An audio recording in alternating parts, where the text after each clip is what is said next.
আসসালামু আলাইকুম। আজকে আমরা শিখব কিভাবে মাস্টারক্যামের অফিসিয়াল ওয়েবসাইট থেকে মাস্টারক্যাম ডাউনলোড করে সেটা কিভাবে ইনস্টল দেয় সেটা আজকে আমরা জানব। তো এর জন্য প্রথমে আমাদেরকে ব্রাউজারে যেতে হবে। ব্রাউজারে গিয়ে এখানে লিখতে হবে লার্নিং এডিশন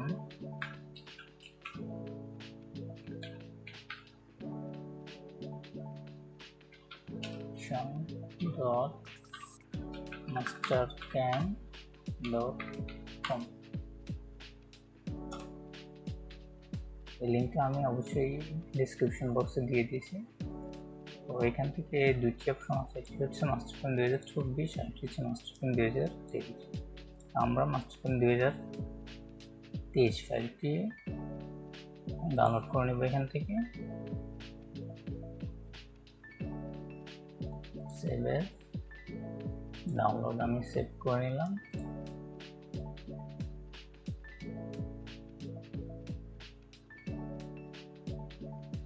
এটা ডাউনলোড হতে একটু সময় নেবে।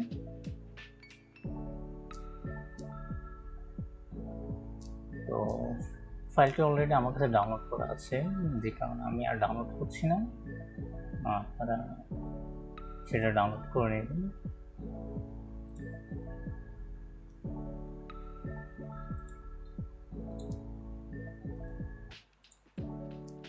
তো আমি চলে এসেছি ডেস্কটপে, যেহেতু আমার ফাইলটি ডেস্কটপে অলরেডি রয়েছে, তাহলে আমি ডাবল ক্লিক করব। ডাবল ক্লিক করলে আমি একটি ফাইল পাবো, এটা হচ্ছে লঞ্চার নামে। আমি লঞ্চারে ডাবল ক্লিক করব। ডাবল ক্লিক করার পরে যে মাস্টারক্যাম যে ইনস্টলেশনটি আছে আমি সেখানে ইনস্টল করব।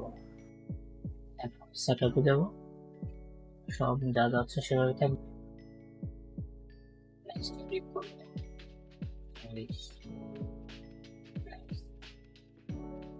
এখানে কনফিগারেশন যেতে হবে, কনফিগারে গিয়ে এখানে ইঞ্চ আছে, এটাকে মেট্রিক করে দিতে হবে। আর এখানে আপনার নাম দেবেন।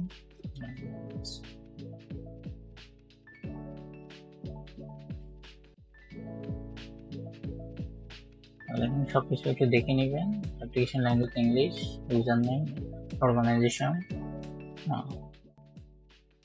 ইউনিটটা সবচেয়ে ইম্পর্টেন্ট, ইউনিটটা দেখবেন। এটা মেট্রিক দিতে হবে অবশ্যই যদি আপনি ইঞ্চে না কাজ করেন।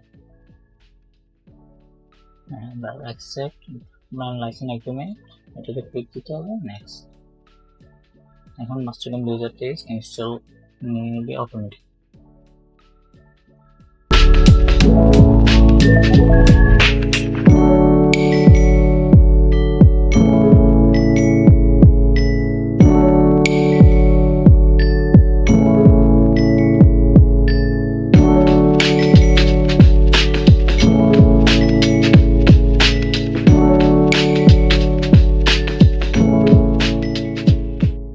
তাহলে আমাদের মাস্টারক্যাম 2023 সফটওয়্যারটি ইনস্টল হয়ে গেছে। এখন জাস্ট আমরা এক্সিট করে দিব। আমাদের এখানে সফটওয়্যার লোগোটি চলে এসেছে মাস্টারক্যাম 2023।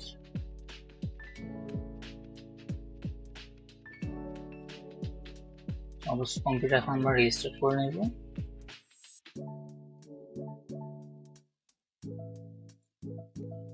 রেজিস্টার করে আসলাম। এখন আমরা ফাইলটি ওপেন করে দেখবো টিপি ওপেন হচ্ছে কি হচ্ছে না, বা এটা ঠিকভাবে কাজ করছে কিনা।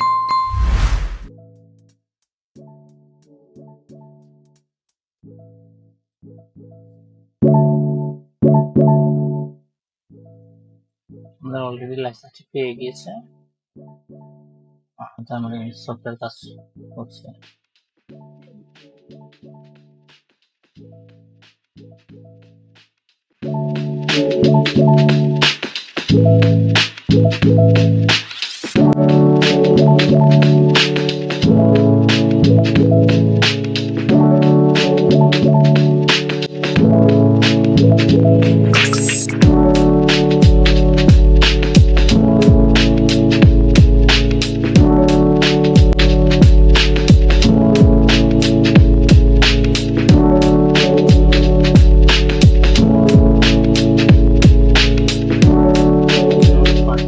এখানে I do not participate at this time দিয়ে ক্লিক করে দিব। তাহলে আমাদের সফটওয়্যারটি অলরেডি চলে এসেছে। এখানে সবকিছু আছে, machine, lab, router, design, mail, lab, wire, তারপর হোম, সবকিছু রয়েছে। আমরা এখানে সার্চ করে দেখতে পারি আসলে কাজ করতেছে না। আমাদের মেশিনে সিলেক্ট হয়ে গেছে, দ্যাট মিনস আমাদের সফটওয়্যারটি কাজ করতেছে। অনেকের ক্ষেত্রে আসে দেখা যাচ্ছে নো লাইসেন্স সমস্যা দেখা দেয়। সেক্ষেত্রে যদি আপনার এরকম কোনো সমস্যা হয় অবশ্যই কমেন্ট করে জানাবেন। আমি সর্বাত্মক চেষ্টা করব আপনার সমস্যাটি সমাধান করে দেওয়ার জন্য। ধন্যবাদ সবাই।